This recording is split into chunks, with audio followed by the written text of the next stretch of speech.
राधे राधे दोस्तों, श्री गणेशाय नमः। आज मैं आपको सावन के पहले सोमवार की कथा सुनाने वाली हूँ। इस बार सावन का पहला सोमवार 18 तारीख को है और सावन साढ़ के पूर्णिमा होती है। उसमें ही उस दिन से ही वैसे दोनों दिन रले मले होते हैं, तो इसलिए दूसरे दिन से 21 के दिन से शुरू हो जाता है। और इस बार 18 तारीख को सावन का सोमवार है। इस दिन हम सुबह जल्दी उठते हैं और स्नान कर और शिव भगवान के मंदिर में जाकर नए वस्त्र पहनकर और भगवान को पंचामृत से स्नान करवाते हैं और ओम नमः शिवाय का जाप करते हैं और दिया जगाते हैं और भगवान से प्रेयर करते हैं और व्रत करते हैं। सावन के सोमवार का बहुत महत्व होता है। भोलेनाथ बड़े भोले हैं और भगवान भोलेनाथ थोड़े से ही पूजा पाठ में प्रसन्न हो जाते हैं। इसलिए हर व्यक्ति, हर संसार में हर पत्नी पुरुष सब सावन का सोमवार करते हैं और इस सोमवार को भोलेनाथ को, गौरी माता को, शंकर गणेश जी, पार्वती जी और कार्तिकेय जी और नंदी सारे के और उनके गणों के साथ में उनकी पूजा की जाती है। जैसे कार्तिकेय जी की मोर की सवारी होती है और गणेश जी की चूहे की सवारी होती है और शिव जी नंदी की सवारी होती है शिव जी की, और माँ की, गौरी माँ की शेर की सवारी होती है। देखो, वो सब लोग साथ में रहते हैं फिर भी आपस में झगड़ा नहीं करते हैं, लेकिन वो मतलब समझाना चाहते हैं कि सब हमारी तरह मिलकर प्रेम से रहो और प्रेम के प्रतीक बनना चाहते हैं।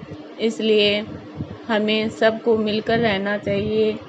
और इस बार सोमवार 18 तारीख को है। 18 तारीख को सोमवार को सुबह जल्दी उठकर और स्नान आदि कर नए वस्त्र पहनकर और भगवान शिव के मंदिर में जाकर पंचामृत से अभिषेक करते हैं, दिया जगाते हैं, ओम नमः शिवाय का जाप करते हैं और कथा सुनते हैं, कीर्तन करते हैं और व्रत करते हैं और भगवान का सुमिरन करते रहते हैं। सोमवार के व्रत की कथा इस प्रकार है। एक नगर में दो वेश्यावृत्ति के दो पत्नी और पति रहते थे। वो शिव भोले के बहुत अच्छे भक्त थे। वो शिव जी की बहुत अच्छे से पूजा पाठ करते थे। वो हमेशा मंदिर जाया करते थे और शिव जी की पूजा पाठ किया करते थे।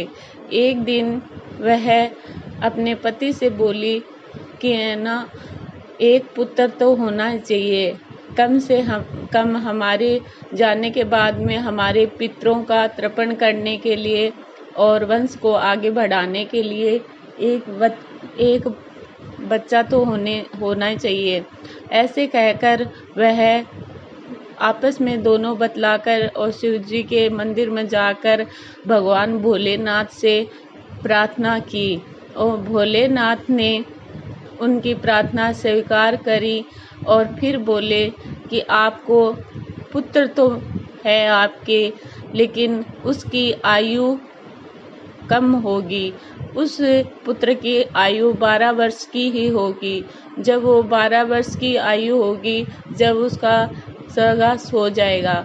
इस प्रकार उसको, पत्नी को तो पता नहीं था, लेकिन पति को पता था इस बात का, और इस प्रकार उसको पुत्र हो गया। इस प्रकार उसको पुत्र हो गया और वह पुत्र धीरे धीरे बड़ा होने लग गया, लेकिन उसके पिता को कुछ भी खुशी नहीं हुई और वह ब्राह्मणों को दान दिया करता था और उसके उस पुत्र से भी शिव भगवान की पूजा पाठ करवाया करता था।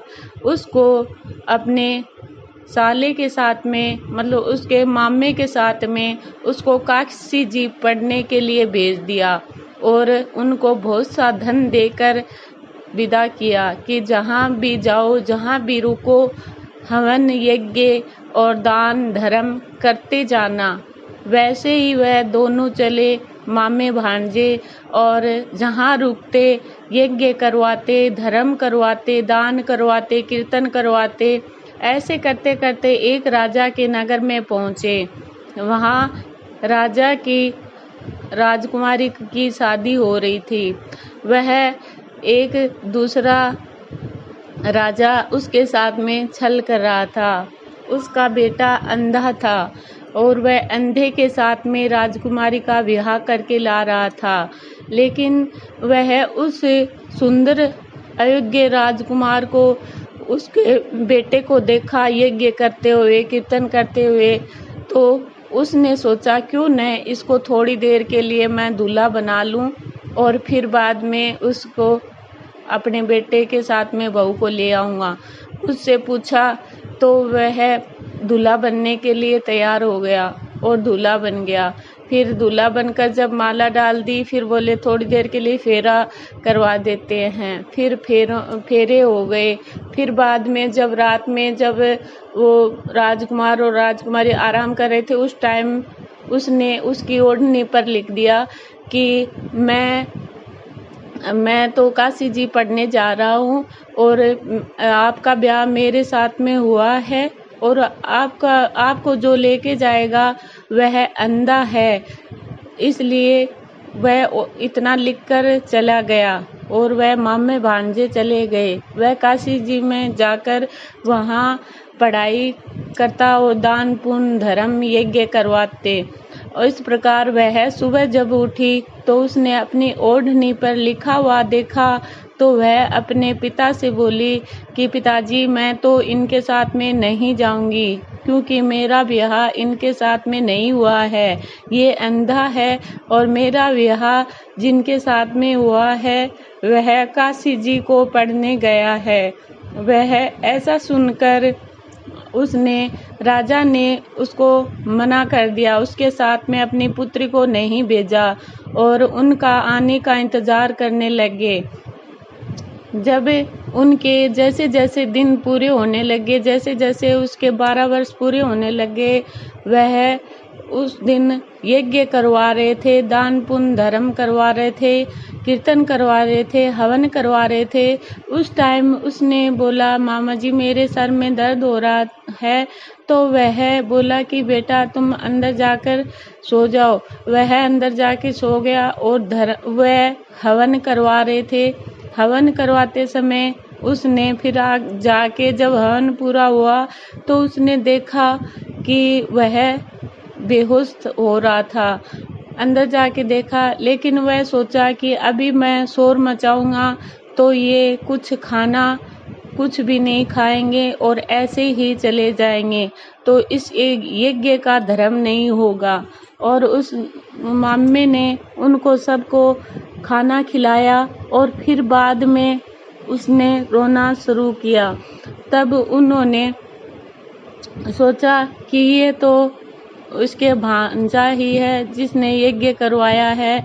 वहाँ से शिव जी और पार्वती घूमने के लिए निकले थे, भ्रमण के लिए, और पार्वती माता शिव जी के साथ में जिद कर निकले।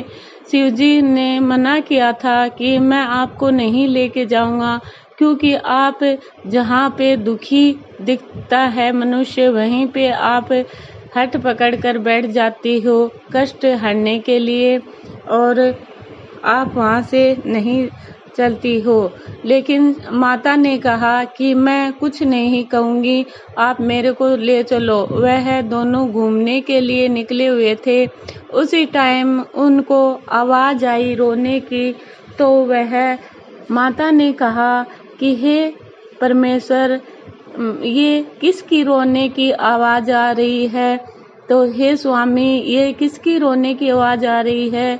तो उन्होंने कहा कि ये तो आपने जो उनको पुत्र दिलाया था, वह शिव हमारे भक्त थे दोनों, तो उन्हीं का यह पुत्र है और उसकी आयु पूरी हो गई, उसका मामा रो रहा है। तो अब पार्वती माता जिद कर कर बैठ गई कि हे स्वामी, आपने जिसको दिया है उसके प्राण कौन हर सकता है, आप इनके पुत्र को वापस लौटाओ। अब शिवजी भगवान बोले कि पार्वती, इसकी आयु इतनी ही थी, लेकिन माता कहने लगी कि नहीं, आप जिस पुत्र को वरदान दिया है, जिसको दिया है, उसकी आयु ऐसे कैसे कम हो सकती है। और उसको वापस शिव भगवान ने दीर्घ आयु का वरदान दिया और उसके माता पिता को भी उनकी पूजा पाठ का फल मिला। इस प्रकार वह मामे और भांजे वापिस उसी नगरी में आकर यज्ञ और धर्मदान कीर्तन करवा रहे थे। उसी समय उस राजा ने उसको देखा और पहचान लिया और वह अपने ले गया अपने राज्य में और अपनी राजकुमारी को उसके साथ में वापिस विवाह कर दिया।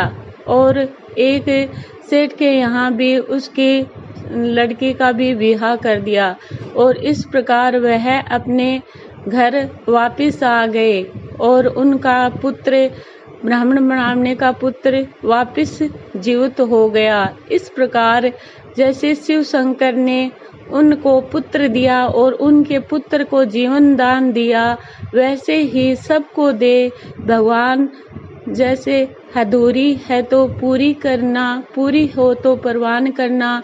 हे शिव शंकर भोले भगवान, हमारे भी कष्ट हरना, सब भक्तों के कष्ट हरना। ओम नमः शिवाय। श्री कृष्णम शरणम मम।